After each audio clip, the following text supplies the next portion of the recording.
Ivan Katz here at Poplar Hall Disc Golf Course in Norfolk, Virginia. I'm going to go ahead and get started and tell you what I'm throwing and why I'm throwing it.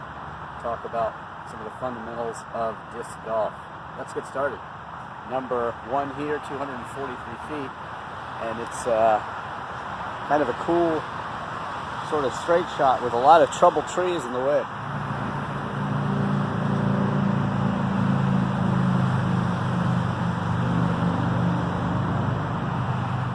Okay, the beast, and it gives me a nice understable flight pattern, which means I throw it with some hyzer and it turns over and does a little S curve, and that got me through all the trouble trees and just about 12 feet to an easy putt.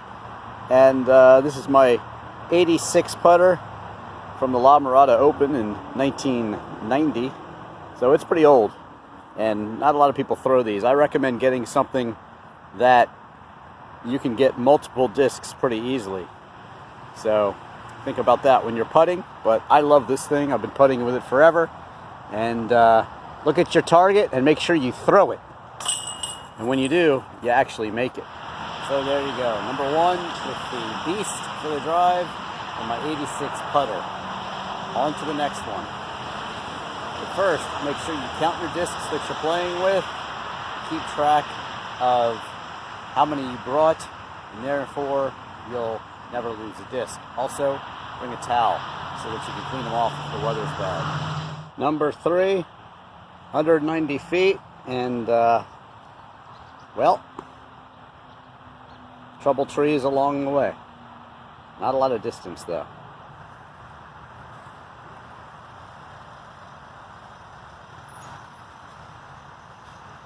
Great result with the Cobra here. You can see I'm about maybe 17 feet from the basket, little past it. So this Cobra for me is understable, mid-range. So it's perfect for this one. Little flippy, so you throw it towards your target and then it just turns over and goes straight at it. I have a whole video on the Cobra with my old Cobra that I unfortunately lost. That thing was very accurate, very broken in, decades old disc. Sometimes discs like this get too broken in and they tend to get too understable, which means they'll totally turn over. If that's the case, often happens with DX plastic. I like to throw DX plastic. This is DX plastic, and the other disc you see over there, which I also threw, a Viking, an understable Viking. Very nice disc to throw. Certainly shorter ones like this for me, because again, my range is not like 400 like many people. It's more like 250 to maybe 280. So for me, a disc like that, I can easily get the 200 feet. And that's what I did. Threw it and it turned over actually a little too much and ended up to the left of the basket. But there's a lot of problem trees, so that's good. And you want to get yourself something understable like a Viking or a understable mid-range here, like the Cobra, the Leopard, which I mentioned earlier, Beast. Once you get a little more power, you can turn a Beast over, no problem. You know, many people with a lot of power can turn over really, really strong discs. Just depends on your arm. So don't throw what your friends throw. Don't even listen to them. Just throw what you throw. And DX plastic, as I said, can wear out and will get more flippy. If that's the case, just get a new one. Sometimes if you have a favorite disc, you want to have some backups in your bag of the same weight. Make a note of the weight of your discs, and that way you can keep extras in your bag at all times, and you'll never be without your favorite disc. Also a good idea to keep many, many putters so that you can practice putting with multiple discs. That way you can get consistency. Now, speaking of putting, okay, again with the putting, you make sure you spin it, throw it right at the center of the basket, and just follow your technique. Watch the pros, do what they do, and just make sure you throw it. You don't want to miss short, and you'd rather miss far. If you're missing short, you're not throwing it hard enough. So you want to miss from here to here if you're going to miss. Of course, unless there's some sort of obstacle back there like water or something, then you want to go a little light. But in this case, you don't want to lay up, you want to go for it and throw it right through the basket. Number 4, 247 feet. A lot of trees in the middle, so maybe we'll duck around the side here. Or maybe we can go in the center. Let's see.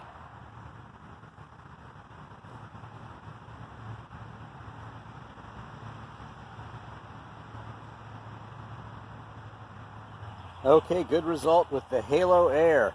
And I threw it around the trees on this side here.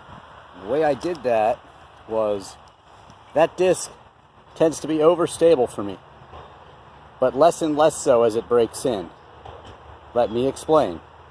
So overstable with a forehand flick means it's going to curve off to the right, fade off to the right.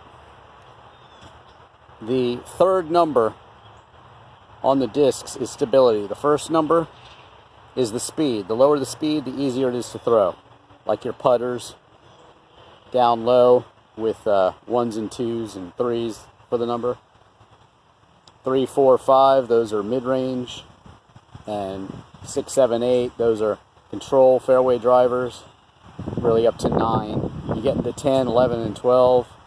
And you're starting to get some speed. That means you need a lot of power to throw them.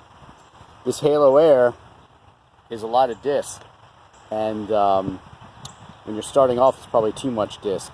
My maximum throw is probably about 300 feet 20 years ago. Now it's about 280, 285 max. These are about 250, so I can get there, but when you're going around a tree, that takes away some of your distance, so you have to factor that in. But the halo air thrown with a bit of hyzer to make sure it fades back. I just got it around the trees and it faded back there. The third number is the turn. So if you got a negative number, that means it's going to turn over and hyzer flip on you. Hyzer flip. A lot of cases with beginners, you tend to want to throw these two big discs that are going to curve off to the right. And so what you do, if you're a forehand flicker, then you'll kind of start to throw them like this, so they, you know, throw them with anhyzer here, and they'll straighten out and then go straight and fade a little bit. Conversely, if you're right-hand backhand, you'll throw the disc, overstable disc like this, and it fades off that way. An understable disc for right-hand backhand will flip up and do the S-curve that way. So understable is your friend.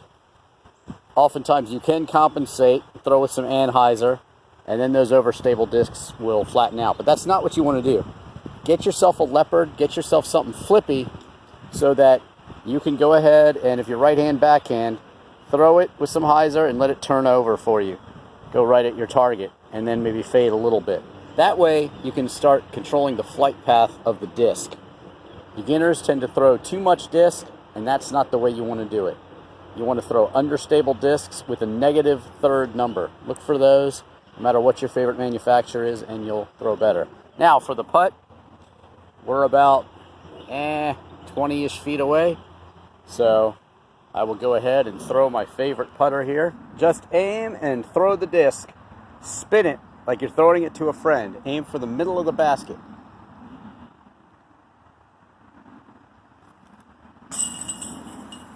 Okay, so there you go. Just a few quick holes here at Poplar Hall Disc Golf Course in Norfolk, Virginia.